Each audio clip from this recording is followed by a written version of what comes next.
Yes, Red Zone TV kwoli webale kubanga okyagoberera yonna gy'osinzira okubanga gy'otulabira kyokola kya mutawananyo gwatambula naffe ku mukutu gaggadde ogwa Red Zone TV. Nawe ate naba kubanga osubscribinga nyongera okujjukiza nti kkirira wansi awo olaba ekigambo subscribe kikwateko kwata kade aka notification oberenga tomisinga nsonga yonna. Ebibuuzo bibadde bingi ku nsonga ya Sammy the Mighty Family ate nga amannya go original ye Sam Okanya. Ezo zonna ensonga njagala oziwulirize bulungi nnyo mu katambi kano ke nkuleetedde gwampuliriza ku mukutu ogwa Red Zone TV nga tonaba kubanga osubscribinga ensonga nga zino ojja kuba ozimiisinga. Nkuleetedde ebikwata ku mboozi ya Sammy. Ebibuuzo bibadde bingi abantu nga mwebuuza Sammy yafudde oba Sammy tannafa, Sammy mulamu, Sammy ali mu mbeera ki? Nkuleetedde embeera ya Sammy okusinziira ku munnamateeka we oba looya we agenda kubanga abikunnyonnyola mu katambi k'ogenda okubanga owulira. Nja kukusaba osubscribinge ate naba kubanga osubscribinga saagala osubwe biki bituufu bikwata ku Sammy kubanga mu mboozi eno ebimu ku bye nkuleetedde. Njagala tutambule ffenna era nkuleetedde emboozi ekwata ku Allan Ssewanyana omubaka owa Makindye West ku kaadi ey'ekibiina ekya National Unity Platform. Newankubadde nga bangi babuusabuusa obwa memba bwe, bangi babuusabuusa okubeera mu kibiina ekya National Unity Platform, Honorable Allan Ssewanyana akiguddeko alina gy'abadde sayidi eyo mu bitundu byakiikirira mu constituency ye yennyini abantu ne bamuteekako embeera bamufubutuddeyo newankubadde nga ye mubaka waabwe. Bagamba Ssewanyana ekisooka wagaana okusayininga ku tteeka erigoba Mathias Mpuuga. Eyo nsonga emu.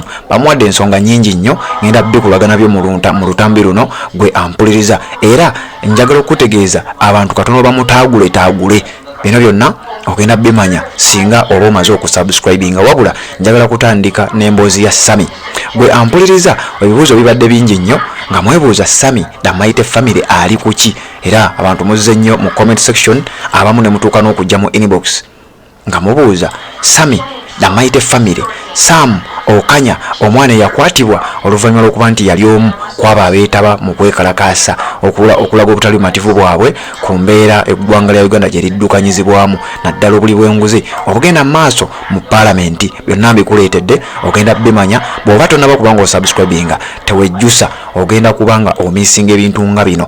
Genda mu comment section ombuulire ensonga oziraba otya nga sinnakuwa mboozi ya Sammy. Sooka owulirize bino nzije tubeere nga tweyongerayo. Assalamu alaikum wa rahmatullahi wa barakatuh. Amanya n'eddoboozi Haji Abdul omusomi w'edduwa. Nkola ku nsonga ez'enjawulo, emirimu nga gikutataganyeko, ebyenfuna byo nga bidobonkanye, ne oba oli bweru wa ggwanga emirimu gya kucankalanako. Jangu kusomere ku dduwa okuvudda nedda edduwa zaabaawo, edduwa zisomebwa omuntu n'oterezebwa mu mbeera yonna ebadde ekwesibyeko ekusibyeko akanyaaga. Nina ekyoto kye nsobola okukumira wadde oli bweru wa ggwanga nga toli kumpi wano n'ofuna omukisa ogwo nawe n'osomerwako ku dduwa nga nkuteddeko n'akabaani. Allah ajja kusaasira, ajja kwanukula. Kuba ku namba yange y'essimu 0752 44 71 56 ne ku WhatsApp kwendi mpereza obubaka sobole okuyamba. Assalamu alaikum wa rahmatullahi wa barakatuh. Kale gwe ampuliriza ku mukutu ogwa Red Zone TV njagala okutegeeza nti emboozi ekwata ku Sam Okanya abangi gwe mumanyinga the Mighty Family Sammy eyakolanga ne munne mu comedy era lw'amakya guno ku lwaleero His Excellency Robert Kyagulanyi Ssentamu yavuddeyo ne yeebaza abamu ku bannabyamizannyo, ku bannakatemba, ba musicians, ba media personalities abavuddeyo ne beegatta ku bannayuganda ne bagatta eddoboozi lyabwe ku kubeera nga babanja obwenkanya. Bagamba eggwanga lyaffe enguzi esusse, era ku bantu be yasoosezza ku mwanjo kwe kwabadde Sam Okanya abasinga obungi gwe bamanyi nga Sammy the Mighty Family. Njagala okutegeeza gwe ampuliriza embeera Sammy gy'alimu si nnungi yadde eddakiika n'emu. Embeera Sammy gye bamutaddemu mbeera ya bunkenke. Okusinziira ku mawulire ge nnina, Sammy ayinza n'okuba nga si wa kuteebwa we twogerera kubanga ebimboozi etambulira ku Sammy ebigambo biwanvu nnyo, ebigambo tebiwoomya nakabululu, ogenda biwulira. Njagala tutambule mpola obeere ng'ompa amatu ate na subscribinga kikole kirira wansi awo olaba ekigambo subscribe kikwateko obeere nga ate tomisinga nsonga yonna. Mwambuuzizza amawulire gano njagala kubeera nga ngabawa. Kugambye Sammy y'omu ku bannakatemba abantu abali oba oyinza okuyita ba celebrities, abantu abamanyiddwa ab'amaanyi abaavaayo ne bakkiriza okubeera nga beegatta ku bannayuganda okubeera nga balaga obutali bumativu bwabwe eri gavumenti eya NRM. Engeri obuli bw'enguzi gye bufumbekeddemu, Sami yeegatta ku bannakatemba banne omuli Rain. Oyo nga naye y'omu ku baakwatibwa, wabula nga ye yateereddwa newankubadde bamutaddeko bail yakakadde kalamba ne babaawo ne ssente endala ezaasabiddwawo. Kakati Sami oba Sam Okanya ebibye birabika nga si birungi yadde eddakiika n'emu gwampuliriza. Sami ono gwe njogerako njagala okutegeeza nti embeera gy'alimu ey'obulamu bwe bamutadde embeera mbi, era gwe yonna gy'osinzira okubanga gy'owulirira akatambi kano nja kukusaba oyongere essaala zo eri mwana mulenzi Sam Okanya. Wuliriza, okusinzira ku munnamateeka owa Sami yannyonnyodde ensonga zino ng'ategeeza nti Sami yatuuse okumulabako ng'embeera mbi. Sami si mulamu bulungi nnyo, Sami yalwalira mu kkomera, wabula abasajja baamuyisa bubi nnyo olw'emiggo emisambaggere n'ezibbatyuni ze baamukubanga. Sam embeera gy'alimu yeetaaga essaala. Sami olwamugje mu kaduukulu yonna gye baadde bamutadde ne bamutwala gy'asula nga baagala okukola search okukebera ewakaawe ddala oyina biki Sami. Mu kukebera era nga babuuza emmotoka Sami gy'avuga gye mubadde mutera omulabamu nga bamubuuza nga baagala okumanya ddala eno emmotoka yiyo era bw'eba yiyo ssente wazijjawa. Musajja wattu yakolanga comedy ate yayinanga rentals okusinziira ku information gye tuyina, era nga bye bimu ku bintu bye yakuŋŋaanyanga mu ssente oyo Sam Okanya gw'olabaawo gwampuliriza ku mukutu ogwa Red Zone TV. Njagala okutegeeza Sami oluvannyuma lw'okuba nti baamututte okukola search mu nnyumba ye oba mu maka ge nga baagala okumanya ebintu by'olina Sami wabijjawa, ebintu by'olina mu maka go ddala bibyo oba si bibyo. Emboozi eya Sami Okanya munnamateeka we aginyumya bubwe nga we njagala obeere ng'owulira gwampuliriza ku mukutu ogwa Red Zone TV. Njagala nkuwa ebigambo obiwulirize bulungi nnyo ebya looya oba munnamateeka wa Sam Okanya nga nnyonnyola embeera eri ku client we amanyiddwa nga Sami Damaite Family gwampuliriza ku mukutu ogwa Red Zone TV. Assalamu alaikum wa rahmatullahi wa barakatuh.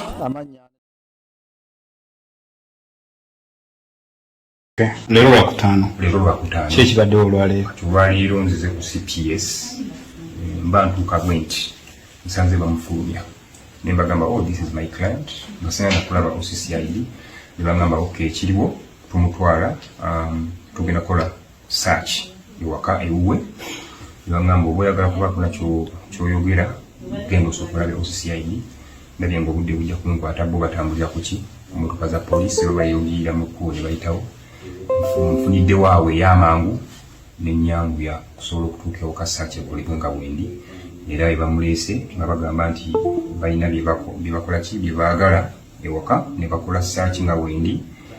Ne munnange n'omukyala naye abaddewo ne bacekinga buli kanyomero mu nnyumba ne bakola ne search certificate yala ngisayinizeeko n'omukyala gisayinizeeko ne Sam agisayinizeeko ne kyensuubira mu byonna kye babadde basinga okwetaaga badde baagala nnyo oba passport kubanga badde babuuza passport eriwa bagamba siriina. Balina n'emmotoka gye bamubuuza eyiye nagamba talina mmotoka, n'omukyala nagamba talina mmotoka. Emmotoka bakola ki bahalinga hayalinge olw'ensonga eyo babuuza takola ki tabirina. Era kyekibaddewo kasita search ewedde ne bagisayininga pensayininga ne bamala ne bakola batya ne bagenda. Osuubira ki ekiddako? Essaawa zino sisuubira nti bagenda mutta bunnaamiro olw'ensonga nti balaga nti bakyagenda mu maaso n'okubira nga akola ki bainvestigate nga bakyakola okunoonyereza. Era mu mbeera bwetyo mu mateeka yalibadde ya producingwa mu kooti akaseera kaneeno buli kimu ekigenda mu maaso mu mateeka nze nga bwenkiraba yalibadde yalayiningibwa dda mu kooti. Nebonga wekiri nti ba investigating officers osisi yajja gamba omusango si gumu si ebire emisango mingi bakulaga nti investigation zikyagenda mu maaso. Ffe tulina buyinza bagamba nti kati mutuwe wabula mu mateeka tulina kyetusobola okukola kye bayita application for habeas corpus writ, omuntu producing nga mulamu kubanga mufu. Naye ate twakitunuddemu twakituddemu konti singa tuba tukisaba ng'ate tumulaba nako tumulabyeko nuwayo omulabyeko n'ekigenda maaso nkitegedde ngamba kantemuko kunta nindizemuko kubeera nteekayo ki habeas corpus kisuuka omuntu tumulabako kikolebwa ng'omuntu temulako temanyi wa byakola ki gyali tali bubi nnyo okujjako mulwadde mukosefu yakubwa nnyo because it was a brutal arrest. Kosa n'okubeera nti amaaso malwadde eri gye babasiba gye babateeka mu detention. First of all ekyo nakyo kimenya amateeka okubeera ali ku CPS eyo police ki detention. Eyo detention abantu babeera bangi ababeeramu abalina endwadde zaabwe ensonga ki buli aleetibwawo abalina okusimbibwa mu mbuga z'amateeka mu kooti bunnamiro abantu baleme kujjulamu ne kati kyekiriwo era kyamuleetedde okubeera ng'akola ki alwala. Bangambye nti bakyagenda maaso n'okunoonyereza kitegeeza nti tanatuuka kubeera ng'asimbibwa mu kooti kyendabye era engeri gye tugenze mu weekend kati Lwakutaano ku Saturday teba kigenda mu maaso tebakikolebwa ne ku Sunday teba bakikolebwa. Ekyo tuzzaako ndowooza ku Monday tugenda fuba okulaba nga tusaawa embeera tufuba okulaba nga at least tuba pressurize okubeera nga bamutwala ne bamusama mu mbuga z'amateeka kubanga balina emisango gye bamuvunaana mu kooti alina kubeera ng'akwatibwa mu ngeri gy'alimu ffe tukiraba nti kiba kimenya amateeka. Yes, embeera yeeyo gwe ampuliriza ku mukutu ogwa Red Zone TV, embeera ya Sami ndowooza ogiwulidde era kyova olaba nkugambye nti yonna gy'osinzira okubanga gy'otuwuliriza era gy'oba osinziira oweereze essaala eri Sam Okanya munnakibiina ekya National Unity Platform, munnakisinde ekya People Power, musajja munnankyukakyuka ebimuliko byebyo si birungi yadde eddakiika n'emu wabula for clarification Sam tannafa era nga bw'owulidde ababadde bamubika ndowooza information entuufu yeeno Sam tannaba kubeera ng'afa newankubadde embeera gy'alimu si nnungi yadde akatono okusinziira ku munnamateeka we ategeeza nga sinaba kubanga nkuwa emboozi eya Honorable Alan Sewanyana ebimutuuseeko mu constituency ye mwennyini gy'akiikirira. Njagala nsooke nkutegeeze nti Sam Okanya abangi gwe mmanyi nga Sami Damaite family ebimuliko embeera yeeyo bagenda kubanga ate bamuteekako embeera era okusinziira ku munnamateeka we agamba nti Sam ono okusinziira ku biriwo alabika si wa kuteebwa kati.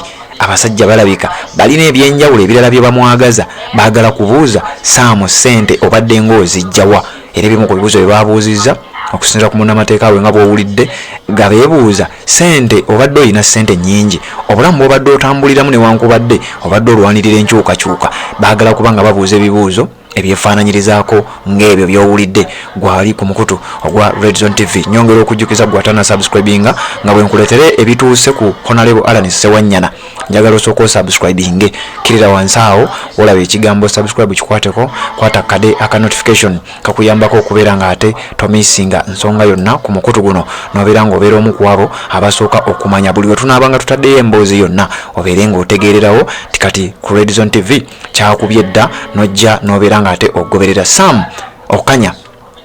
Abasajja bimu ku bibuuzo bye babuuza ssente obadde ozijjawa, emmotoka gy'ovuga yiyo oba si yiyo, ye abaffe passport yo eriwa kuba ntegeddeko nti passport ye Sam Okanya kyekimu ku bintu bye babadde basinga okwetaaga era nga tebaagala kubaako nsonga yonna gye bawuliriza, tebaagala kubaako kigambo kyonna wabula baagala okulaba passport ye. Kati nno buli wowulira omuntu ng'asaba passport yo wandibanga waliwo ekigendererwa eky'okumumeekinga nti tajja kuddamu kufuluma ggwanga Uganda. Bino byabadde atambula n'agenda e Kenya n'ategeeza bannakenya kiki ekiri mu ggwanga erya Uganda kuba ekyabadde ng'akikola agenda e Kenya mu kwekalakaasa n'abuulira bannakenya n'abazzaamu amaanyi n'okubalaga nti kyemuliko naffe Uganda tuli ku sayidi yammwe, oba oli awo nammwe munajja ne mutuwagira, nammwe munajja ne mutusapootinga era ne mutuyambako ku mbeera ezimu wano mu ggwanga erya Uganda. Kakati abasajja ku bimu ku bye baagala okusooka omunafuya kwe kumuggyako passport ye era bwe twogerera bagenze dda ewaka we ne bakubayo search naye okusinziira ku munnamateeka we bategeezeza nti ku Monday bagenda kubanga bateekamu kye bayita habeas corpus. Ekyo nakikunnyonnyola ne nkubulira habeas corpus ekola etya kwe kusaba oba application eteekebwa mu kkooti enkulu kye bayita Supreme Court n'ebeera ng'eragira oba kkooti eyo neeyisa ekiragiro eri amakooti gonna amakomera gonna nti singa muba nga mmwe mulina omuntu ono mulagibwa okubeera nga mumuta mu bwangu ddala. Era ekyo nga bw'okiwulidde bwe njagala okutegeeza nti bannamateeka ba Sam Okanya kye kimu ku bintu bye bapulaninga okuzzaako gwe ampuliriza. Honorable Allan Ssewanyana atamumanyi ngenda kuwa ebitonotono ebimukwatako. Allan Ssewanyana ye mubaka ku kadi y'ekibiina ekya National Unity Platform akiikirira abantu ba Makindye West, naye abantu bennyini bakiikirira. Olunaku olwaliwo njagala okutegeeza bakimutuusizzaako. Balina amaloboozi ge bamuweerezza maaso ku maaso nga bamulangira obutabakolera, nga bamulangira okubeera kyesirikidde, naye ensonga esinza obukulu gye bamulangidde kwe kugaana okuteeka omukono ku petition eri mu kugoba Mathias Mpuuga ku bwa Commissioner, Solomon Serwanyi ku bwa Commissioner ne Esther Afoyochan wamu ne Prose Akampulira. Petition eya Theodore Sekikubo mu Parliament nga bamubuuza, naye Allan Ssewanyana gwe omuntu w'ekibiina ekya National Unity Platform ogaana otya okusayininga ku petition eyo okujjako nga watulyamu olukwe? Toyina nsonga yonna gy'ogenda kubeera ng'otunnyonnyola. Allan Ssewanyana bimukalidde ku matama nga ne byannyonnyola tebakyabiwuliriza. Ngenda kuwa ebitonotono ebikwata ku Allan Ssewanyana, kansooke nkuwa embeera nga bwebadde, then oluvannyuma nzije tubeere nga tweyongerayo. Sooka osubscribinge, genda mu comment section ombuulire osinziirawa era ensonga oziraba otya.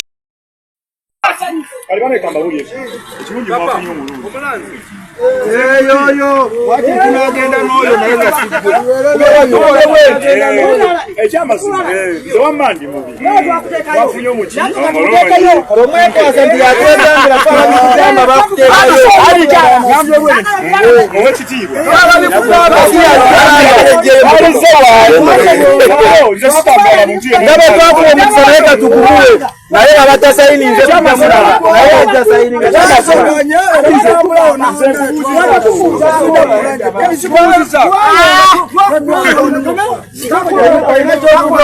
Leo njagala bagamba ekirungi mwafunye omulungi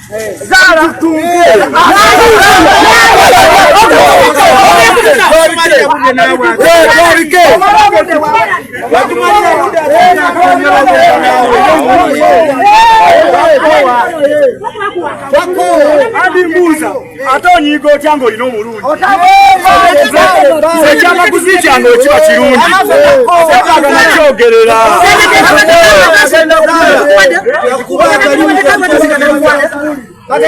tusobola kwetekanga tetukuwanye sobola kuwandula kedusuya